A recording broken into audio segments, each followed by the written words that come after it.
কোথায়? স্যার এদিকে। এক মিনিট।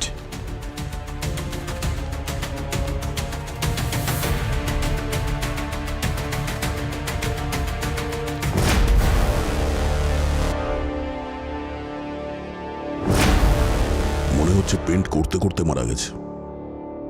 এর পেন্টিং তো অমর হয়ে গেছে। আপনি একটু ওদিকে যাবেন।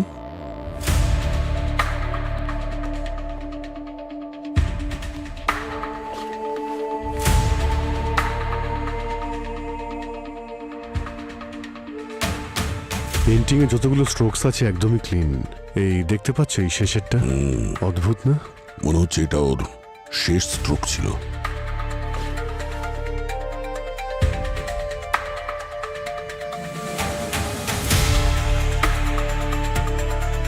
স্যার, স্যার বডিতে কোনো আঘাতের চিহ্ন তো দেখছি না। স্যার বিষও দেওয়া হয়নি, ক্লিন। ক্লিন থাকলে মারা গেল কি করে? জায়গাটা ভালো করে চেক করুন। খুন যখন হয়েছে তো প্রমাণ নিশ্চয়ই থাকবে।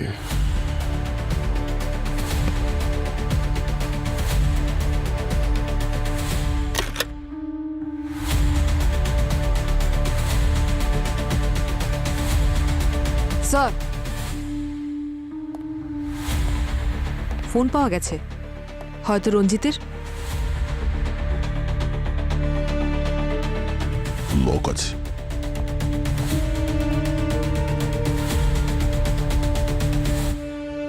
লাস্ট কল কোনো স্নেহা নামের মেয়েকে করেছো? স্নেহা?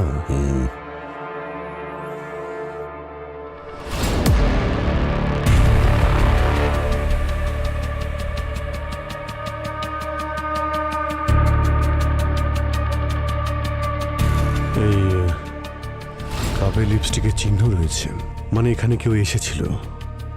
এটা স্নেহা কিংবা ওর ওয়াইফ মালিনীও হতে পারে।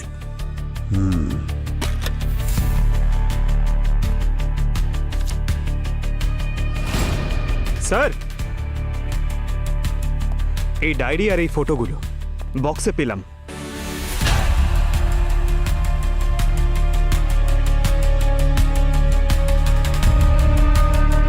এই মেয়েটার ছবি তো, আচ্ছা এই মেয়েটার পেন্টিংই তো করছিল। হ্যাঁ স্যার, একদম ডিটো। কফি মাগে লিপস্টিকের চিহ্ন,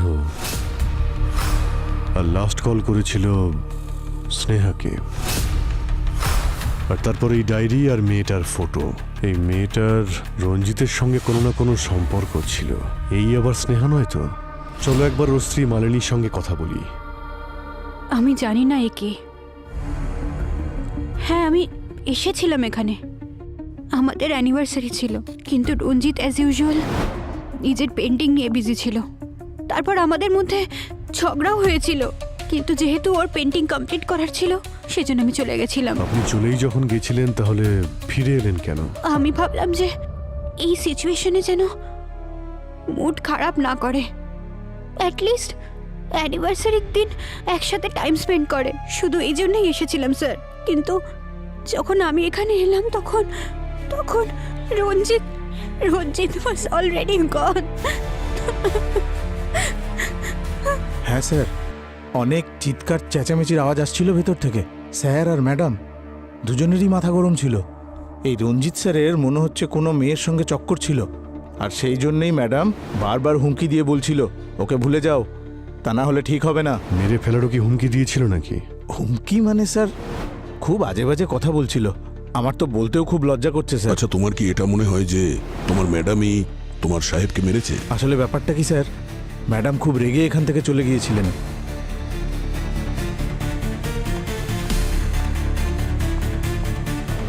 একটু পরেই ফিরে এসেছিলেন, আর তার ঠিক একটু পরেই না আমি স্যারের চিৎকারের আওয়াজ শুনেছিলাম। আমি দৌড়ে ভেতরে চলে গেলাম, তো আমি গিয়ে দেখলাম স্যার নিচে পড়েছিলেন, ম্যাডাম ওনার কাছেই দাঁড়িয়েছিলেন। স্যার, স্যার, এ কি করলেন আপনি ম্যাডাম? এ কি করলেন? তাই স্যার আমার মনে হচ্ছে ম্যাডামই স্যারকে খুন করেছেন। এই মেয়েটাকে কি চেনো তুমি? না স্যার। আচ্ছা, স্নেহা নামের কোনো মেয়ের কথা শুনেছিলে? ও রঞ্জিত স্যারের স্টুডেন্ট ছিল। রঞ্জিত স্যার একা কাজ করা পছন্দ করতেন, কিন্তু ও এখানে আসতো আর অনেক রাত পর্যন্ত ওনার সঙ্গে কাজ করার জন্য থেকে যেত। খুন হওয়ার আগে অন্য কেউ কি দেখা করতে এসেছিল এখানে? আমার থাকাকালীন তো সেরকম কেউ আসেনি। হ্যাঁ, মানে মাঝখানে আধ ঘন্টার জন্য আমি খাবার খেতে গিয়েছিলাম স্যার, সেই সময় যদি কেউ এসে থাকে তাহলে। মালিনী তো সোজা রঞ্জিতের ঘরে চলে গেল। হ্যাঁ স্যার, আর খুব রেগেছিল মনে হচ্ছে।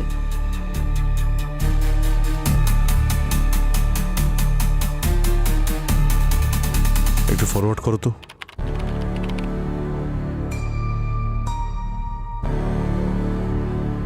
এই এই মেয়েটা কি? জানি না স্যার, ও এই সময় এসেছিল যখন আমাদের এই ওয়াচম্যান সাহেব খাবার খাওয়ার জন্য গিয়েছিল, তাই না? হতে পারে স্যার।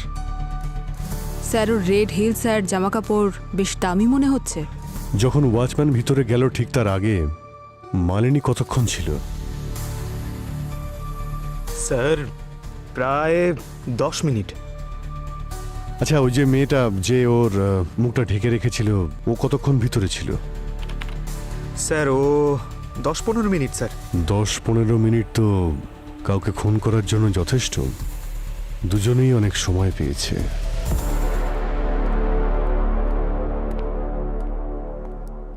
পঙ্কজ, ওই রেড স্যান্ডেলের মেয়েটার ব্যাপারে জানতে পারলে কিছু? স্যার রঞ্জিতের আর্ট গ্যালারির কাছে ইনকোয়ারি করেছি, কিন্তু কেউই ওই মেয়েটাকে দেখেনি স্যার।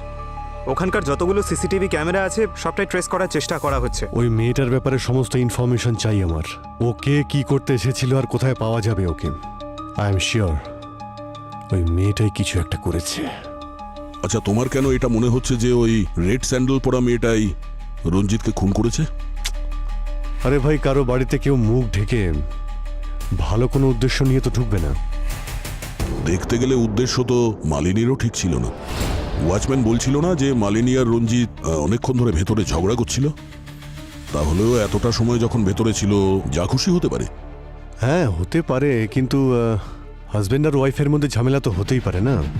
এর মানে এটা তো নয় যে কেউ কাউকে খুন করে দেবে। ওর হাজব্যান্ড মারা গেছে, একটু তো সিম্প্যাথি দেখাও। আমার ডিউটি সিম্প্যাথি দেখানোর জন্য নয়, কেস সলভ করার জন্য। আর এমনিতেও তুমি কিভাবে জাজ করবে? হ্যাঁ, তোমার তো পাস্ট প্রেজেন্ট সম্পর্কে কোনো আইডিয়াই থাকে না। কি বললে? হ্যাঁ, কি বললে কি তুমি? দেখো, তুমি কিন্তু প্রফেশনাল আর পার্সোনাল বিষয় গুলিয়ে ফেলছো দয়া, বুঝেছো? আমি তো তোমাকে এটাই বোঝানোর চেষ্টা করছি যে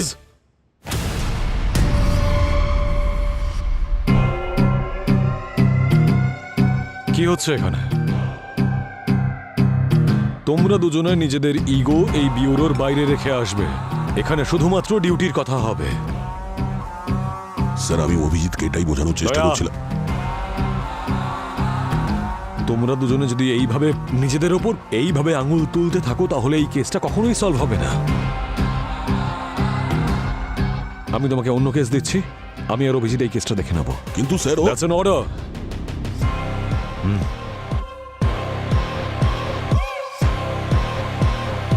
ইয়েস স্যার।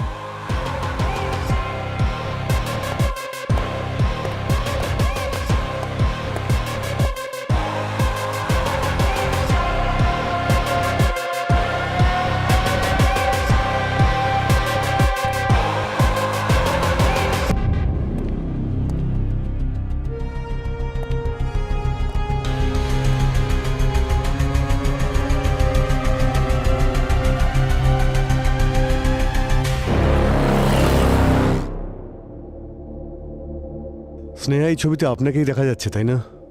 আপনি কি করে বলতে পারেন এটা আমি? ম্যাডাম, প্রশ্ন আমরা করব আর উত্তর আপনি দেবেন। এটা বলুন যে কাল রাতে আপনি রঞ্জিতের সাথে মিট করেছিলেন নাকি করেননি? না, কাল রাতে আমি সিটি হসপিটালে ছিলাম। আমার ভাইয়ের অ্যাক্সিডেন্ট হয়েছিল। আপনারা চাইলে সিটি হসপিটালে কল করে জিজ্ঞেস করতে পারেন। না না, আপনি টেনশন নেবেন না, সেসব খোঁজ আমরা নিয়ে নেব। আপনি এটা বলুন যে কি মনে হয় আপনার, কে খুন করতে পারে রঞ্জিতকে? না, আমার কারোর উপর ডাউট নেই, কিন্তু আমি রঞ্জিতকে 2-3 বার ফোনে ঝগড়া করতে শুনেছি কারোর সাথে। যখন জিজ্ঞেস করেছি তখন বলেছে কাজের প্রেশার, কিন্তু আসল ব্যাপারটা অন্য ছিল। ও নিজের সব পেন্টিংস কভার করতে শুরু করে দিয়েছিল আর ওর স্টুডিওর সব লক চেঞ্জ করিয়ে দিয়েছিল। ওই আর্গুমেন্ট যেদিন হয়েছিল, ডেটটা মনে থাকলে এতে লিখে দিন। স্যার স্যার ওই মেয়েটা যার ফটো আমরা রঞ্জিতের স্টুডিওতে পেয়েছিলাম ওর বিষয়ে জানতে পেরেছি। ওর নাম হলো কাজল। কাজল রঞ্জিতের স্টুডেন্ট ছিল, আর কিছুদিন আগে ও রঞ্জিতের বিরুদ্ধে একটা এফআইআরও করেছিল রিলেশনশিপে চিটিং করার জন্য। আর স্যার কিছুদিন পর এফআইআরটা তুলেও নিয়েছিল আর দিল্লিতে বাবা মায়ের কাছে চলে গিয়েছিল।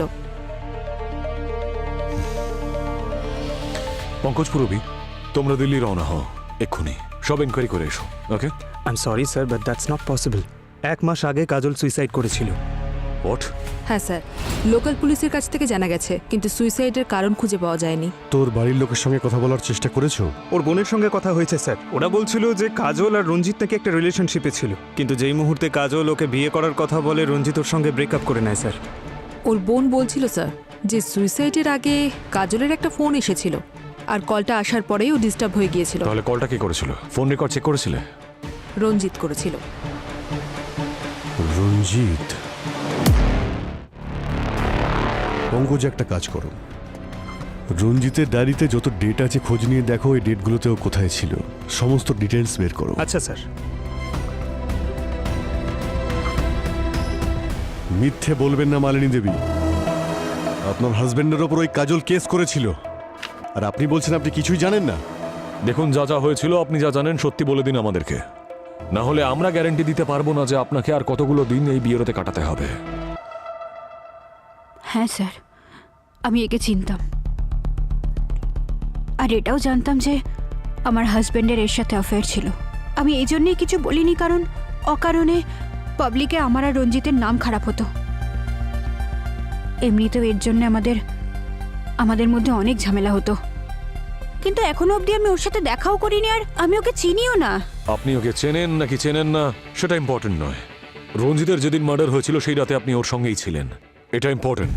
তাহলে গল্পটা হলো এইরকম যে একজন ওয়াইফ তার হাজবেন্ডের এক্সট্রা ম্যারিটাল অ্যাফেয়ারের ব্যাপারে জেনে যায়, আর তার ম্যারেজ অ্যানিভার্সারির দিনই সে ঠিক করে ওই দিনটাকে সে ডেথ অ্যানিভার্সারি করে দেবে। বাজে কথা এগুলো। ওই সামান্য একজন ওয়াচম্যান আপনাদের বলেছে আমার সাথে রঞ্জিতের ঝামেলা হচ্ছিল, সেজন্য আপনারা আমাকে তো দেখছি ভিলেন বানিয়ে দিলেন। আর আমি বলছি তো যে আমাদের দুজনের সম্পর্ক ঠিক ছিল না, কিন্তু ও আপনাদের মতো লোকেদের গেমস আমি খুব ভালো করে জানি, যে প্রথমে বড় লোকদের কেসের মধ্যে ফাঁসাবো, মিডিয়াতে নাম করব, আর তারপর ডিপার্টমেন্টে প্রমোশন, তারপর সাইড বাই সাইড ব্ল্যাকমেল করে নিজেদের পকেট গরম করা। কিন্তু একটা কথা আমি বলে রাখছি, আপনারা কিন্তু আমার কিচ্ছু করতে পারবেন না। আমার ক্ষমতা কিন্তু অনেক ওপর অব্দি আছে। এরকম ওপর পর্যন্ত ক্ষমতা থাকা অনেককেই আমি দেখেছি মালিনী দেবী, আর আমাদের কাছে বড় লোক গরিব সব সমান হয়। যদি আপনি রঞ্জিতকে খুন করে থাকেন, মনে রাখবেন খুনের শাস্তি শুধু ফাঁসি হয়। তাই যা কিছু বলবেন ভেবে চিনতে বলবেন। স্যার। হ্যাঁ পঙ্কজ? স্যার, এই ডায়েরিতে এমন অনেক জায়গা মেনশন করা রয়েছে যেখানে রঞ্জিত যেত। ওখানে একটা পুরনো বাংলো আছে স্যার, যেটা আগে একটা আর্ট স্কুল ছিল, ওখানে ও বারবার গেছে। অভিজিৎ, তুমি যাও আর গিয়ে খবর নাও, এমন কি বিশেষ আছে ওই বাংলোতে যে রঞ্জিতের ওখানে বারবার আসা যাওয়া ছিল।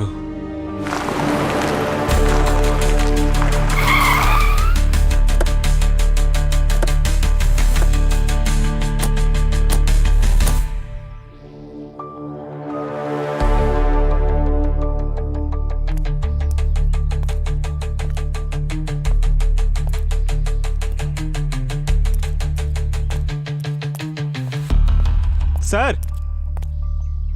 ভেঙে দেবো?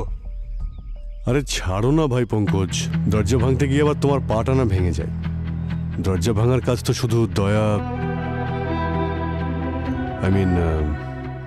সব জায়গায় শক্তি দিয়ে সব কিছু হয় না, মাঝে মধ্যে বুদ্ধিরও ব্যবহার করতে হয়।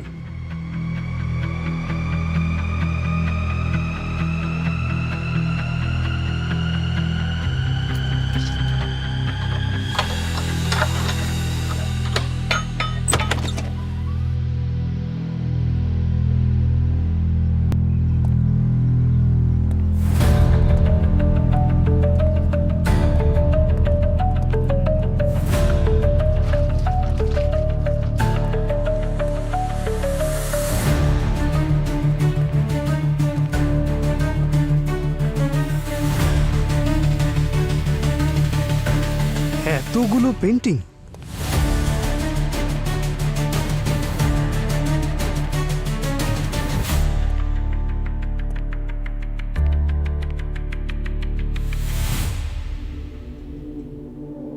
স্যার এই পেন্টিংসগুলো দেখে মনে হচ্ছে এগুলো বেশ দামি।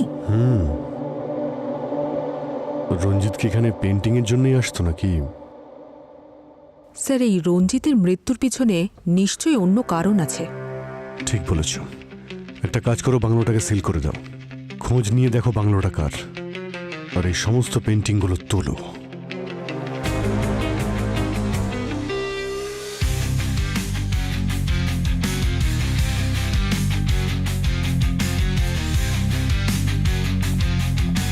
কি ডক্টর সালনকে, এই পেন্টিংটাকে নিয়ে আপনি কি টাইম পাস করছেন? আপনার কাছে আমরা একটা ডেড বডি পাঠিয়েছিলাম, কিছু জানতে পেরেছেন নাকি?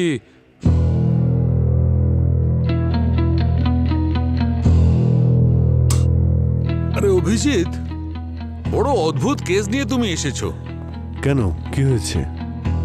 আরে ভাই, রঞ্জিতের বডিটা যখন এসেছিল একদম ঠিক ছিল, কিন্তু যত সময় যেতে থাকলো এর বডির সমস্ত অর্গ্যানগুলো খুব তাড়াতাড়ি ডিকম্পোজ হতে শুরু করলো। কিন্তু এরকম কেন হচ্ছে স্যার?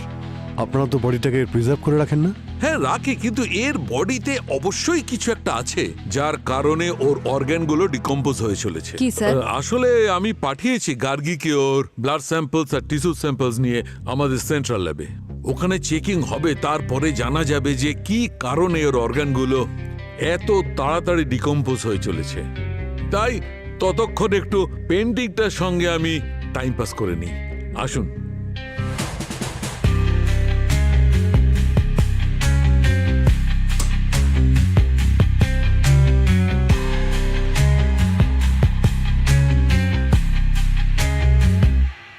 এই দেখুন, পেন্টিং এর সঙ্গে টাইম পাস করে আমি কি পেয়েছি।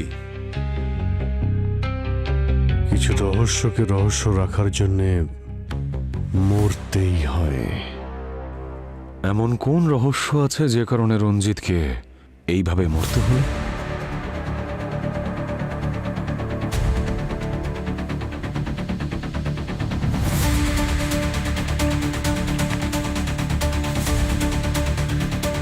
পঙ্কজ,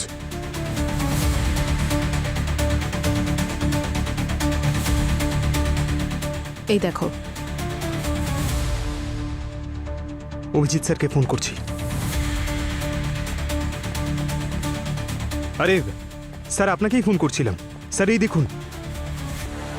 স্যার আমি রঞ্জিতের ব্যাকগ্রাউন্ড চেক করছিলাম, ওর একটা সোশ্যাল মিডিয়া পোস্ট দেখতে পেলাম। জানতে পেরেছি যে আরও একটা মেয়ে রঞ্জিতের উপর চিটিং এর অ্যালিগেশন এনেছিল, কিন্তু এ কোনো এফআইআর ফাইল করেনি। ওর নাম আকাঙ্ক্ষা। তার মানে সিসিটিভিতে যাকে দেখা গিয়েছিল সে আকাঙ্ক্ষাই, যে ওই রাতে রঞ্জিতের আর্ট গ্যালারিতে গিয়েছিল।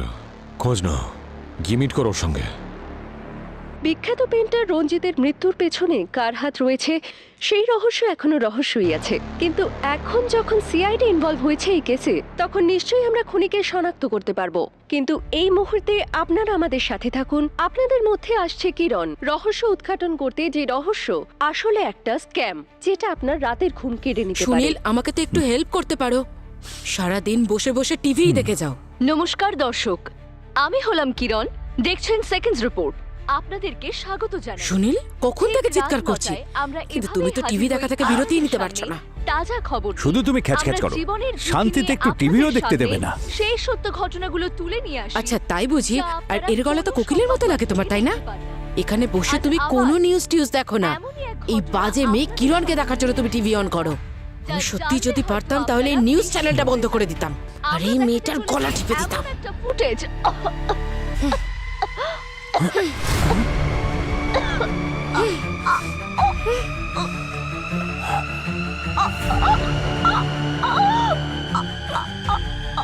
এই তো মরে গেল। খবর করতে করতে নিজেই খবর হয়ে গেল। ভয় লাগছে আমার। আমার গলাটা টিপে দিও না, আর কখনো খবর দেখবো না। 1 মিনিট, দেখে দেখি সরে যান। স্যার এদিকে।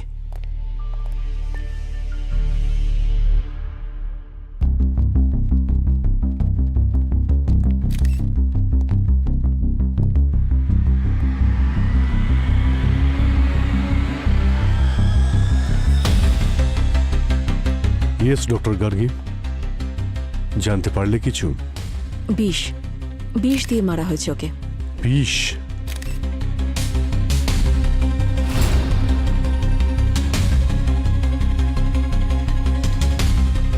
ওর নখগুলো দেখছেন স্যার, একদম নীল হয়ে গেছে, আর ওর ঠোঁটের চারিদিকের স্কিন শুকিয়ে গেছে। It's a clear case of poison.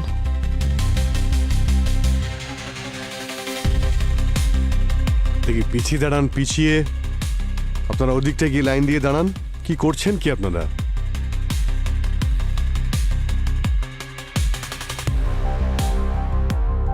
স্টুডিওটাকে ভালো করে চেক করুন। বিষ এখানেই দেওয়া হয়েছে মানে কোনো না কোনো এভিডেন্স তো অবশ্যই থাকবে।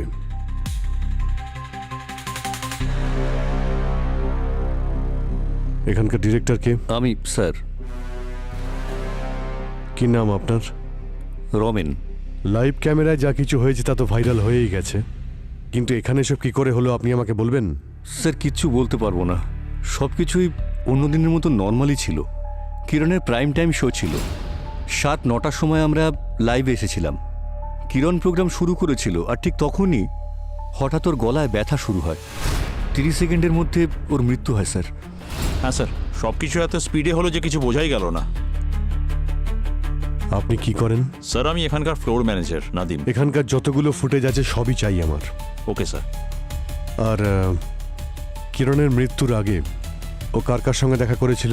স্যার টেলিকাস্টের একটু আগেই আমি ওকে কিরণের কাছাকাছি দেখেছিলাম। আমি ছিলাম তো কি হয়েছে স্যার? ও এখানকার স্টার ছিল, অফিসে যেই আসতো ওর সঙ্গে দেখা করতে চাইতো। কিন্তু স্যার আপনারা সমস্ত প্রশ্ন আমাকে কেন করছেন? এই যে নয়না আছে, নয়নাকে জিজ্ঞাসা করুন। স্যার আমি নয়না আর কিরণকে না, প্রত্যেককে জেলে ঢুকিয়ে দেবো, ছাড়বো না আমি কাউকে। কোথায় আছে সব বাইরে বেরো।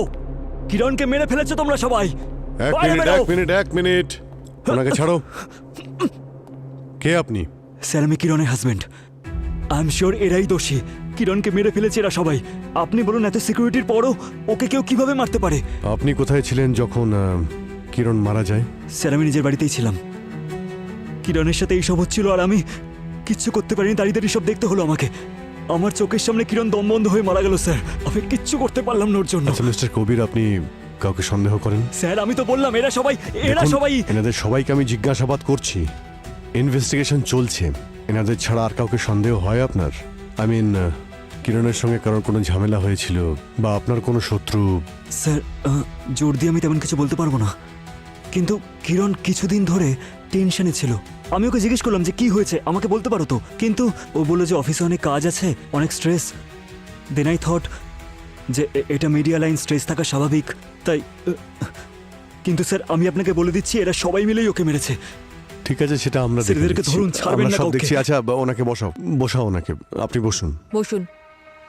আমি একটু পরে আপনার সঙ্গে কথা বলছি, বসুন আপনি।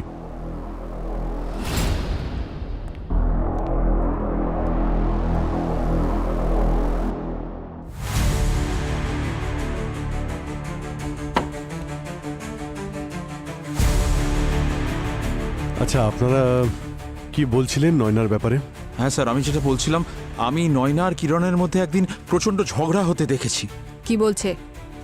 কিরণের সঙ্গে ঝগড়া হয়েছিল তোমার? ইয়েস ম্যাম, আমার আর কিরণ ম্যামের একদিন আর্গুমেন্ট হয়েছিল। আমি একটা স্টোরি রেডি করেছিলাম, উনি সব ক্রেডিট নিজে নিয়ে সবার সামনে প্রেজেন্ট করে দিয়েছিলেন। তাই আমি ডিসাইড করেছিলাম যে ওনার ওই স্টোরির এমন স্টিং অপারেশন করব যে সারা জীবন মনে রাখবে। স্যার আমার মনে অন্য কিছু ছিল না, শুধু আমি অফিসে সবার সামনে এক্সপোজ করতে চেয়েছিলাম। আপনি করেছিলেন স্ট্রিং অপারেশন? Yes sir. আমরা কি দেখতে পারি? Ma'am that's not fair. ওই স্টোরিটা আমি অনেক মাস খেটে লিখেছি, ওই ইনফরমেশনগুলোর জন্য আমি কত রিস্ক নিয়েছি, আর আপনি এভাবে আমার প্রজেক্ট থেকে আমাকেই বার করে দিলেন। রিল্যাক্স বেবি, তুমি এখনো একজন জুনিয়র রিপোর্টার। তুমি যদি ওই নিউজটা করো, মানুষজন তো ইন্টারেস্ট দেখাবে না, কেউ ঘুরেও তাকাবে না। তার মানে 0 টিআরপি। কিন্তু ওই রিপোর্টটাই যদি আমি সবার সামনে প্রেজেন্ট করি, তাহলে তখন ওটা ব্লকবাস্টার হয়ে যাবে। আর তোমার যদি এতই সমস্যা থাকে তাহলে কোনো ব্যাপার নয়, আমাকে বলো। তাহলে কাল সকালে টেস্টে তুমি টার্মিনেশন লেটার পাবে, ওকে? স্যার আমি শুধু আমার স্টোরি, আমার পরিশ্রমের ক্রেডিট চেয়েছিলাম, আর কিছু না। আর এইসবের মাঝে কিরণ ম্যামের মার্ডার কে করেছে আমি সত্যিই জানি না। কে মেরেছে আর কেন মেরেছে সেসব তো আমরা জানবই। স্যার আপনি বিশ্বাস করুন বা না করুন, কিরণ অনেস্ট ছিলেন না। উনি এই অফিসেও সবাইকে ঠকিয়েছেন। আর কাকে উনি ঠকিয়েছেন? রোহিতকে ঠকিয়েছেন। মিস্টার রোহিত, আপনার সঙ্গে কি হয়েছিল? স্যার আমি আর কিরণ একসাথে প্রাইম টাইম শো চালাতাম। ও আমাকে ব্ল্যাকমেল করে আফটারনুন স্লটে ঠেলে দিল। ব্ল্যাকমেল তো কেউ তখন করে যখন কেউ কোনো খারাপ কাজ করে থাকে। তাড়াতাড়ি বলো কি করেছিলে তুমি? আমি বলছি স্যার, আর আর আমার তেমন কিছু লুকোনোরও নেই। আমি একবার ভুল নিউজ চালিয়ে দিয়েছিলাম, আর কিরণের কানে সেটা পৌঁছে গিয়েছিল, আর ও আমার কেরিয়ার নিয়ে হুমকি দিয়েছিল, আর সেজন্য আমি চুপচাপ প্রাইম টাইম ছেড়ে দিয়েছিলাম। মিস্টার রোহিত, নিউজ চালানো একটা দায়িত্বের কাজ। এরপরে এরকম ভুল না করলেই ভালো হবে। হ্যাঁ স্যার। আমি সব জায়গায় খুব ভালো করে দেখেছি স্যার, বিষের কোথাও কোনো ট্রেস নেই। আচ্ছা, ডক্টর গার্গী, কিছু পেলে তুমি? স্যার আমি সব কিছু চেক করে নিয়েছি, কিন্তু বিষের কোনো সোর্স পাইনি। কি বলছো কি তুমি? মার্ডার যখন হয়েছে সবকিছু হাওয়াতে কি করে মিলিয়ে গেল? স্যার বডিটা ল্যাবে নিয়ে যেতে হবে, পোস্টমর্টম করার পরেই আমি কিছু বলতে পারবো। ঠিক আছে, বডিটাকে ফরেন্সিক ল্যাবে পাঠানোর ব্যবস্থা করে দিচ্ছি আমরা।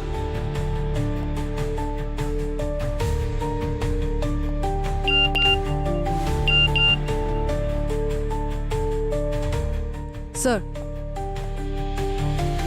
স্যার যে মেয়েটা রঞ্জিতের বিরুদ্ধে সোশ্যাল মিডিয়া কমপ্লেন করেছিল ওকে পাওয়া গেছে। কে সে? ওর নাম আকাঙ্ক্ষা। আকাঙ্ক্ষা?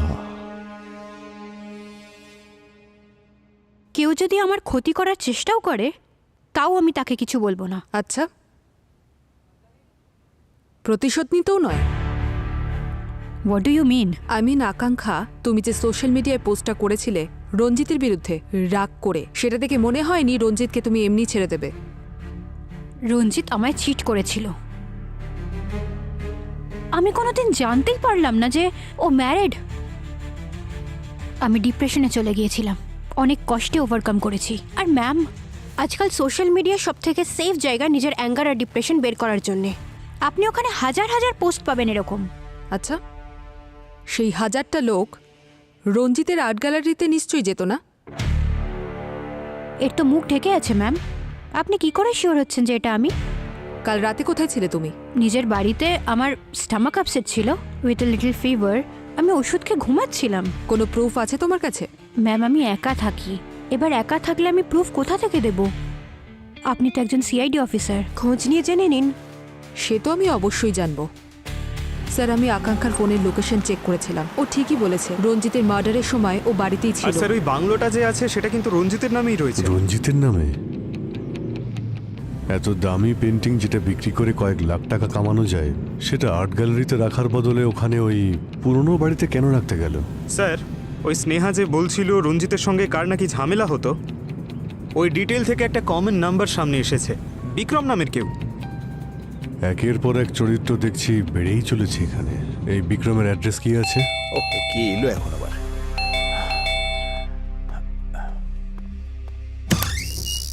মিস্টার বিক্রম, আপনারা কারা? অনেক দেরি করলেন দরজা খুলতে।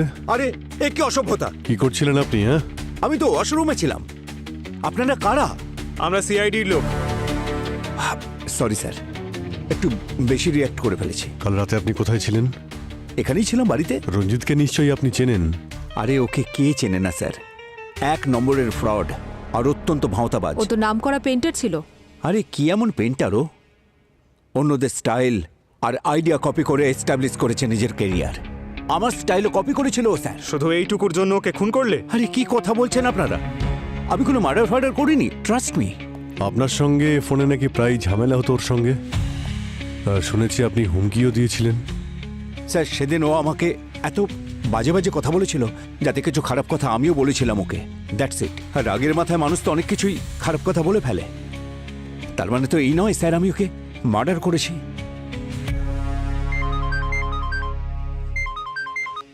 হ্যাঁ ডক্টর সালুখে। অভিজিৎ, সবাইকে নিয়ে এক্ষুনি আমার ল্যাবে চলে এসো। Okay sir, sure. আরে সালুঙ্খে স্যার কোথায় গেলেন? সালুঙ্খে স্যার কোথায় গেলেন? আরে পেন্টিং এর এক্সিবিশন লাগিয়ে কোথায় চলে গেলেন স্যার? আরে নতুন কোনো ব্যবসা শুরু করেছেন নাকি? আহ কেন চেঁচাচ্ছ পঙ্কজ? আপনাকে দেখতেই তো পাচ্ছিলাম না। তবে বাড়ি চলে যেয়ে আরে দেখা না না করতে। Sir please. স্যার আপনি এত আর্জেন্ট আমাদের কেন ডাকলেন? আর্জেন্টলি আমি এই জন্য ডেকেছি অভিজিৎ, কারণ আমি রঞ্জিতের খুনিকে জানতে পেরেছি। কি? কে? কাজল। কাজল মেরেছে রঞ্জিতকে। আরে স্যার এসব কি বলছেন বলুন তো আপনি? কাজল তো নিজেই মারা গেছে, ও কি করে মারবে? পঙ্কজ, কাজলের পেন্টিংটা মেরেছে রঞ্জিতকে। কাজলের পেন্টিং?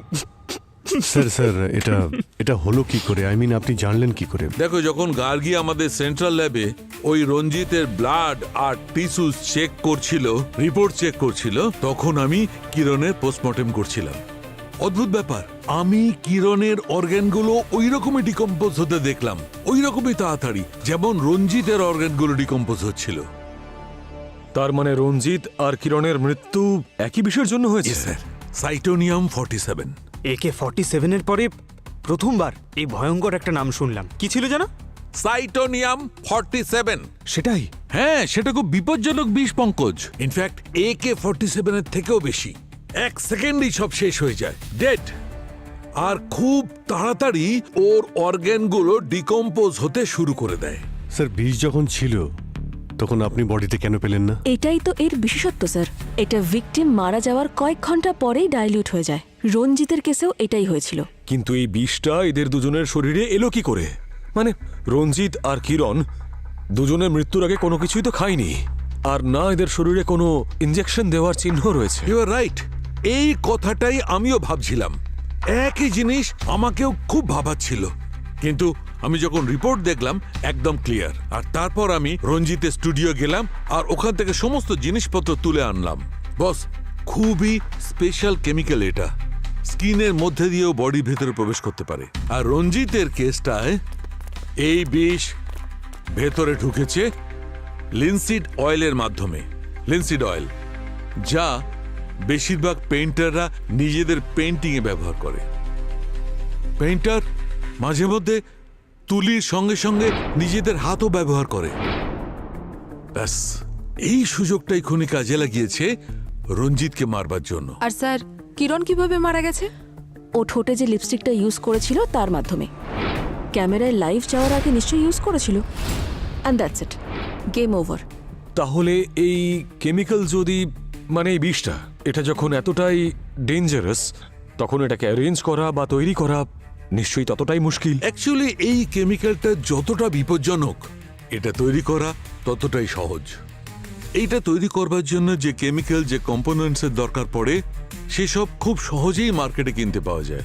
খুব লো আইকিউ এর লোকেরাও ইন্টারনেট দেখে এটা বানাতে পারে। তার মানে রঞ্জিত আর কিরণের মৃত্যু হয়েছে একই বিষে। ডেফিনেটলি দুজনের খুনি একজনই হবে। তাহলে খোঁজ নাও যে এই দুজনের মৃত্যু একই বিষয়ের কারণে হওয়া কোনো কোইন্সিডেন্স নাকি কানেকশন।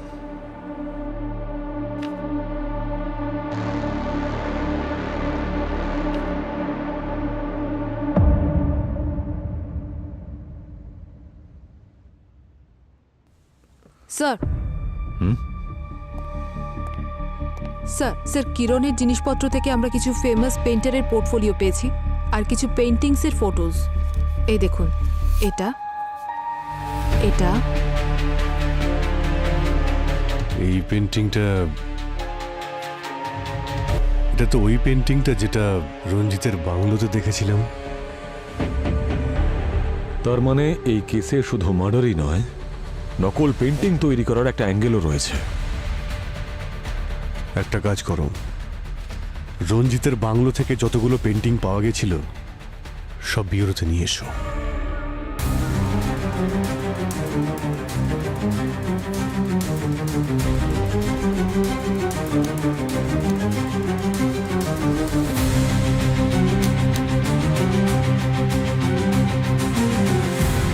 স্যার আমরা জানতে পেরেছি এই পেন্টিংসের অরিজিনাল কপি লন্ডন, অস্ট্রেলিয়া আর সাউথ আফ্রিকাতে রয়েছে। তার মানে রঞ্জিত এই সব পেন্টিং এর ডুপ্লিকেট তৈরি করত, আর হয়তো এই কাজের জন্যই ওকে মরতে হয়েছে। পুরো তুমি লাইটগুলো অফ করো আর ইউভি লাইট দিয়ে চেক করো দেখো এই পেন্টিংগুলো কি গল্প শোনায় আমাদের। স্যার,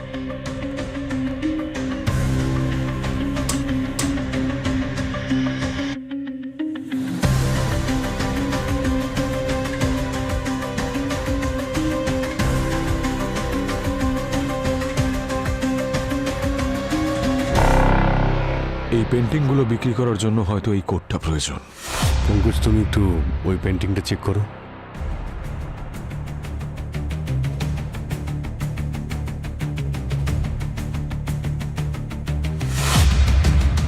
এই ফ্লাওয়ারের চিহ্ন ওই পেন্টিংয়েও ছিল আর এই পেন্টিংয়েও আছে। আচ্ছা, এক কাজ করো, এটা দেখো তো। এই দেখুন স্যার, সব পেন্টিংয়ে কোড দেওয়া আছে আর ফ্লাওয়ারের চিহ্ন। এই ফ্লাওয়ারের চিহ্ন আমি কোথাও দেখেছি।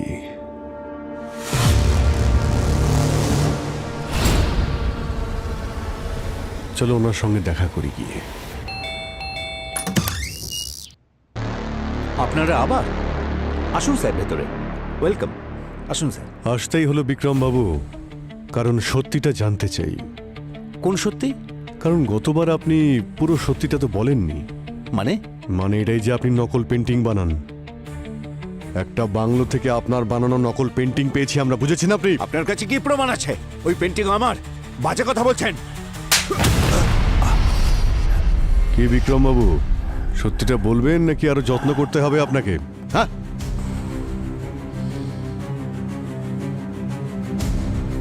হ্যাঁ স্যার, আমি আমার পেন্টিংয়ের সিগনেচারের সাথে সাথে একটা ফ্লাওয়ারও বানিয়ে দিই।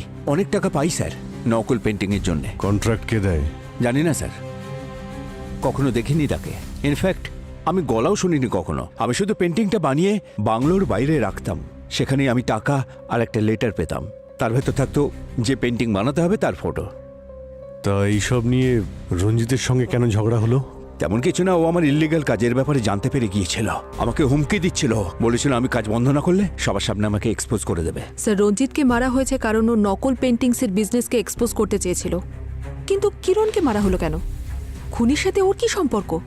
কিছু তো ব্যাপার রয়েছে, না হলে খুন করবেই বা কেন? স্যার, এই বিক্রমের কথায় আমরা বিশ্বাস করতে পারি না স্যার। এই কেসটাতে সবাই মিথ্যে কথা বলছে। ক্রিমিনাল আবার কবে সত্যি বলে পঙ্কজ? এটা তো আমাদের কাজ, খুনিকে ধরা আর সত্যিটাকে সবার সামনে আনা। যতক্ষণ না এই কেসের সমস্ত সূত্র পাচ্ছি, এই বিক্রম আমাদের র্যাডারেই থাকবে। এখন আমাদের লক্ষ্য হলো ওই লাল স্যান্ডেল পরা মেয়েটা। স্যার, রঞ্জিতের পুরনো বাংলোতে যেখানে নকল পেন্টিংসগুলো পাওয়া গিয়েছিল, ওর আশেপাশে যতজন ছিল সবার নাম্বার ট্রেস করেছি।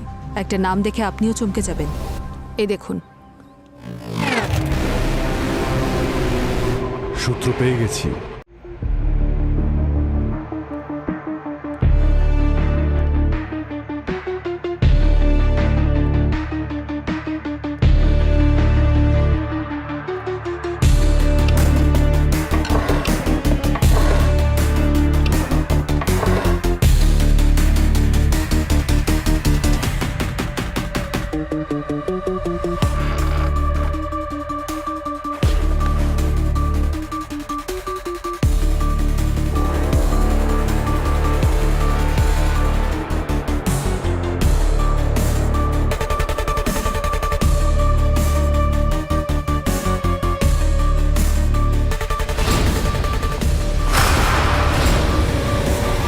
আরে ম্যাডাম, ব্যাপারটা বুঝুন। এনআরআই পার্টি অনেক বড়। আরে বস বলেছেন এখন নয়, এখন রিস্কি হয়ে যাবে। সিআইডি বিক্রম অব্দি পৌঁছে গেছে আর সব পেন্টিংও সিজ করে দিয়েছে। ওকে বলো একটু টাইম লাগবে। ম্যাডাম, ওদের তাড়া আছে, তাই তো 5টা পেন্টিংয়ের জন্য 2.5 কোটি টাকা দিচ্ছে। এই ডিলটা হয়ে যাক, তারপর বেশ কিছু মাস চুপচাপ থাকা যাবে। Hello hello ma'am. আচ্ছা ঠিক আছে ঠিক আছে, আমি পেন্টিং অ্যারেঞ্জ করে টাইম আর লোকেশন বলে দিচ্ছি। আর হ্যাঁ, ক্লায়েন্টকে বলবে পুরো পেমেন্টটা যেন ক্যাশে দেয়, আর সেটাও ইন্ডিয়ান কারেন্সি। ওকে, ডান ম্যাম।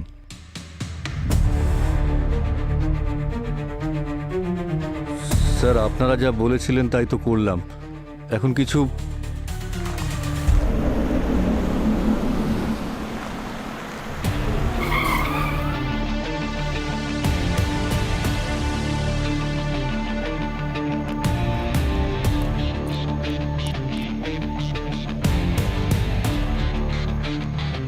হ্যালো স্যার, উনি আমাদের ক্লায়েন্ট। ক্লায়েন্ট তো ঠিক আছে, কিন্তু ক্যাশ কোথায়? ক্যাশ তো আছে স্যার, গাড়িতে রাখা। আসুন। দুটো পেন্টিংস নিয়ে যাও, বাকি ক্যাশ পাওয়ার পর পিছনে রাখা আছে। Okay sir.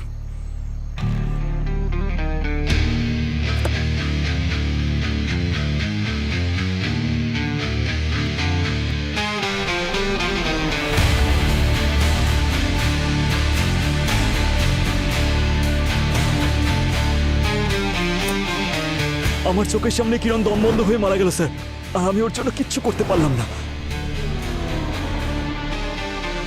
নিজের অ্যাঙ্গার আর ডিপ্রেশন দেখানোর জন্য আজকাল সোশ্যাল মিডিয়া সব থেকে সেফ জায়গা। স্যার পেন্টিং, বাকি পেন্টিংগুলো ক্যাশ পাওয়ার পরে দেবেন।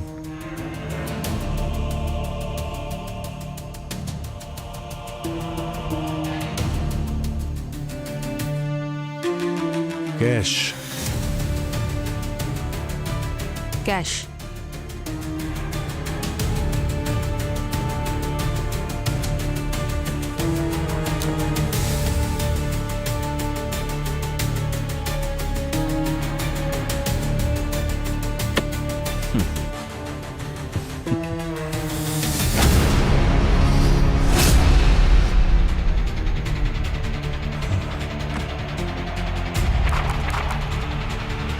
এগুলো তো নকল নোট।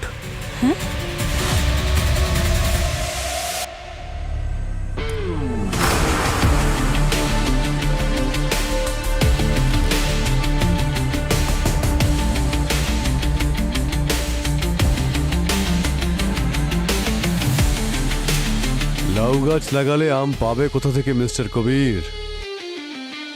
নকল পেন্টিং যখন নকল ক্যাশ। সিআইডি? না, নো।